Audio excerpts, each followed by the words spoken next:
కీర్తనల గ్రంథంలో నుండి 110వ అధ్యాయము చదువుకుంటున్నాం. Page number 512. ప్రభువు నా ప్రభువుతో సెలవిచ్చిన వాక్కు, నేను నీ శత్రువులను నీ పాదములకు పీఠముగా చేయి వరకు నా కుడిపార్శ్వమున కూర్చుండుము.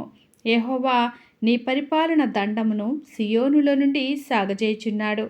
నీ శత్రువుల మధ్యను నీవు పరిపాలన చేయుము. యుద్ధ సన్నాహ దినమున నీ ప్రజలు ఇష్టపూర్వకముగా వచ్చెదరు. నీ యవ్వనస్తులలో శ్రేష్ఠులు పరిశుద్ధలంకృతులై మంచువలె అరుణోదయ గర్భములో నుండి నీ యొద్దకు వచ్చెదరు. మెల్కీసెదెకు క్రమము చొప్పున నీవు నిరంతరము యాజకుడివై యుందువని యెహోవా ప్రమాణము చేసియున్నాడు. ఆయన మాట తప్పనివాడు. ప్రభువు నీ కుడిపార్శ్వమందుండి తన కోపదినమున రాజులను నలుగగొట్టును. అన్యజనులకు ఆయన తీర్పు తీర్చును. దేశము శవములతో నిండియుండును. విదేశాల దేశము మీద ప్రధానుని ఆయన నలుగగొట్టును.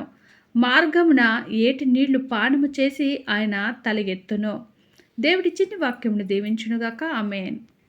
ఈ బైబిల్ రీడింగ్ అనేది మీకు నచ్చినట్లయితే ప్లీజ్ లైక్ చేయండి, షేర్ చేయండి, సబ్స్క్రైబ్ చేయండి. దేవుడు మనందరికీ తోడై ఉండునుగాక.